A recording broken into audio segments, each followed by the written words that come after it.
कक्षा 9 के online class में आप सभी छात्र छात्राओं का स्वागत है। मैं doctor Atul Kumar Yadav, Shri Rameshwar Mahadev inter college, Christ नगर।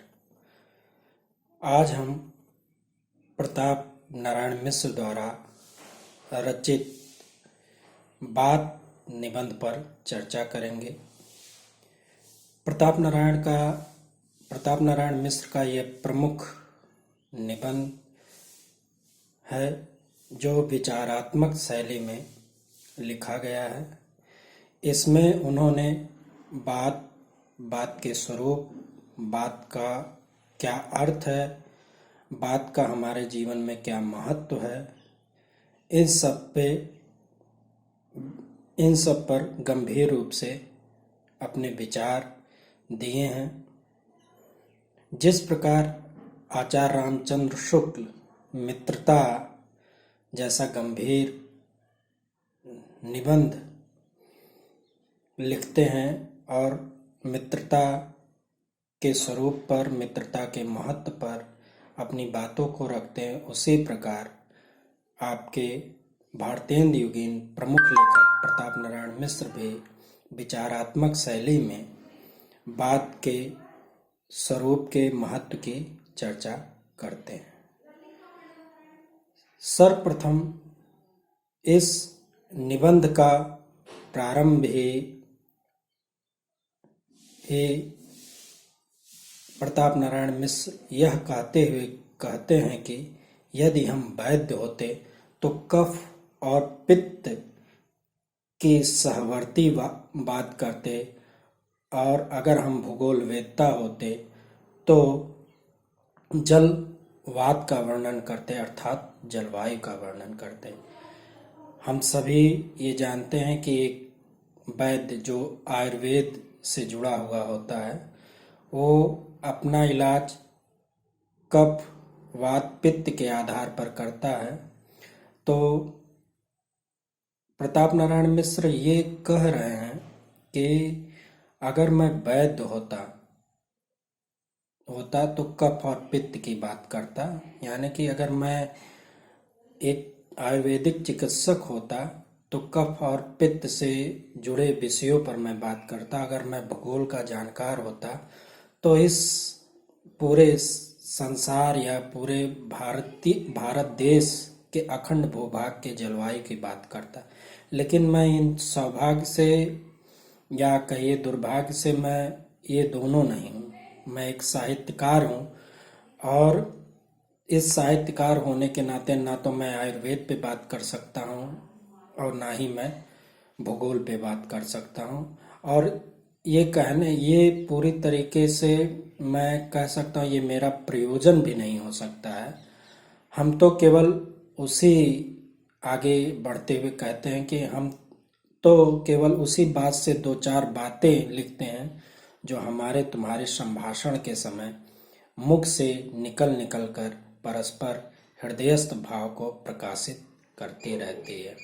हम केवल उन्हीं दो चार बातों की चर्चा करते हैं जो हमारे मुख से निकलती है और जो आपके अंदर हृदय में विद्यमान भाव हैं उसी को प्रकाशित करती है। यानी कि बात एक ऐसा माध्यम है जो हमारे अंदर छिपी हुई भावनाओं को व्यक्त करने का एक सशक्त माध्यम है। सच पूछिए दूसरे पैराग्राफ पे जब आते हैं हम तो वो कहते हैं प्रताप नारायण मिश्र कि सच पूछिए तो इस बात की क्या बात है जिसके प्रभाव से मानव जाति समस्त जीवधारियों की शिरोमणि कहलाती है। उसके लिए एक अरबी के शब्द का इस्तेमाल करते हैं, असरफुल मलूखात। इसका अर्थ है कि सर्वश्रेष्ठ, यानी कि मानव जाति अपने इसी बोलने के कारण, अपनी बातों को प्रकट करने के कारण समस्त जीवधारियों में सर्वश्रेष्ठ गिनी जाती है। और इसी क्रम में सुक, सारिका आदि अर्थात तोता और मैना भी जो थोड़ी बहुत समझने वाली बातों को बोलते हैं और स्वयं समझते हैं, सामने वाला मानव भी समझता है, तो वो अन्य पक्षियों से आदृत समझे जाते हैं या सम्मानित समझे जाते हैं। फिर कौन ना मानेगा कि बात की बड़ी बात है। अब एक मानव जात तो श्रेष्ठ है ही, उसके बाद पशु पक्षियों में भी तोता और मैना ये दोनों भी सर्वश्रेष्ठ समझे जाते हैं। तो हमको ये स्वीकार करना पड़ता है कि बात में दम है, यानी कि बात का भी अपना एक रहस्य है, बात कहने से ही बात बनती है। ऐसी ऐसी ऐसे भाव को व्यक्त किया जा सकता है। हाँ, बात की बात इतनी बड़ी है कि परमात्मा को लोग निराकार कहते हैं। ये बात इतनी बड़ी है कि लोग परमात्मा को भी निराकार कहते हैं, यानी कि बिना आकार का ईश्वर है जिसको हम स्वीकार करते हैं, तो भी इस इसके संबंध उसके साथ लगाए रहते हैं। लेकिन फिर भी ईश्वर का कहीं ना कहीं बात के माध्यम से हम संबंध जोड़ ही लेते हैं। वेद ईश्वर का वचन है। सभी लोग जानते हैं ये जो वेद है, 4 वेद हैं, ऋग्वेद, यजुर्वेद, सामवेद, अथर्ववेद। इसको हम देववाणी भी कहते हैं। इसको अपौरुषेय माना गया है, अर्थात इसकी किसी पुरुष विशेष ने रचना नहीं की। ये ईश्वर की वाणी अर्थात देवताओं की वाणी है। कुरान शरीफ कलामुल्लाह है, और जो कुरान शरीफ है ये अल्लाह की वाणी है। कुरान शरीफ अरबी भाषा में लिखा गया इस्लाम धर्मावलंबियों का एक पवित्र ग्रंथ है। तो उसी को इसको भी जैसे वेद को ईश्वर की वाणी माना गया, वैसे कुरान शरीफ को भी अल्लाह की वाणी माना गया। होली बाइबिल अर्थात जो ईसाइयों का पवित्र ग्रंथ है, होली बाइबिल। होली एक अंग्रेजी वर्ड है जिसको हिंदी में पवित्र कहा जाता है। Holi Bible word of God है, अर्थात ये बाइबिल भी ईश्वर का ही वचन है, यानी कि उसमें जितने भी वक्तव्य कहे गए हैं या लिखे गए हैं वो सब ईश्वरीय वचन के रूप में स्वीकार किए गए हैं। और कहा भी जाता है ये वचन, कलाम और वर्ड ये ही बात के पर्याय हैं, यानी कि भिन्न भिन्न रूपों में इसको बात ही भिन्न भिन्न रूप तो दिए गए हैं, लेकिन मूल अगर इनका मिला के कहा जाए तो ये बात के ही पर्याय निकल के आते हैं, जो प्रत्यक्ष मुख के बिना स्थित नहीं कर सकती, पर बात की महिमा के अनुरोध से सभी धर्मावलंबियों ने विन वाणी वक्ता वडजोगी वाली बात स्वीकार कर ली है।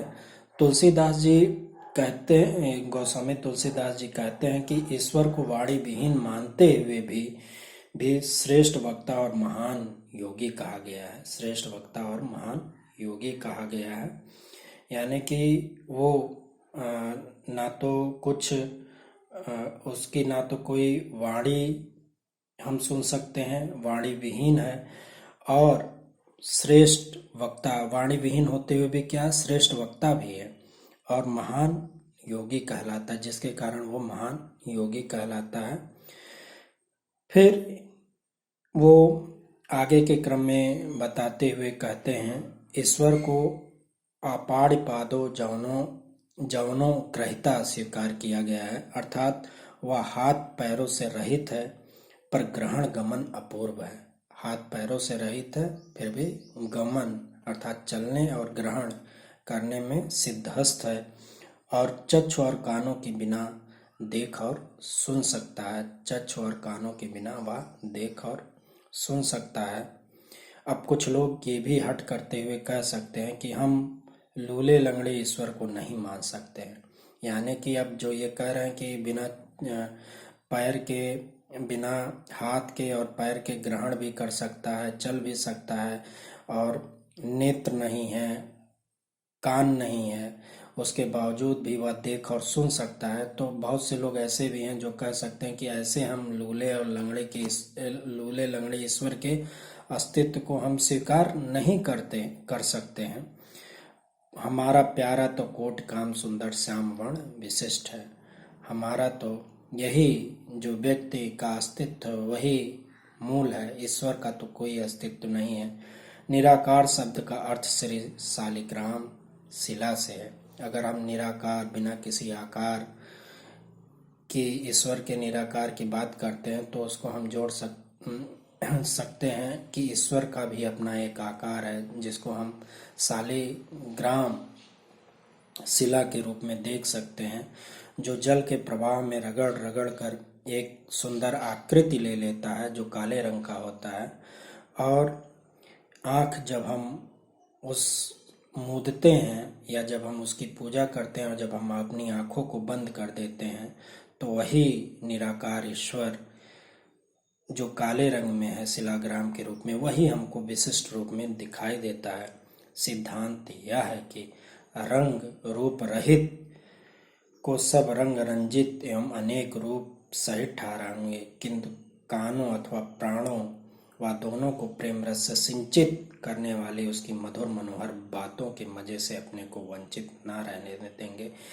ये प्रताप नारायण मिश्र ये बताने का प्रयास कर रहे हैं। सब लोग उस ईश्वर के अस्तित्व को बहुत से लोग मानते हैं, जो आस्तिक हैं और जो नास्तिक हैं ईश्वर की सत्ता को नहीं स्वीकार करते हैं। लेकिन यहाँ वो कहते हैं कि बहुत से ऐसे लोग मिल जाएंगे जो उसके सत्ता को नहीं स्वीकार करते हैं, लेकिन उसकी कही हुई बातों को बड़े मजे और बड़े आनंद से सुनते हैं और अपने कान को उससे वंचित नहीं रहना देना चाहते हैं।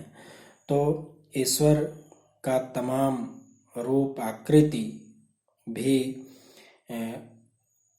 ठहरा सकते हैं, और जो आस्तिक लोग हैं और जो नास्तिक हैं वो भी ईश्वर के अस्तित्व को तो नहीं स्वीकार करते हैं, लेकिन जो आनंद, जो एक आनंद पूर्ण ईश्वरीय बातें हैं उनको कहीं ना कहीं वो स्वीकार करते हैं।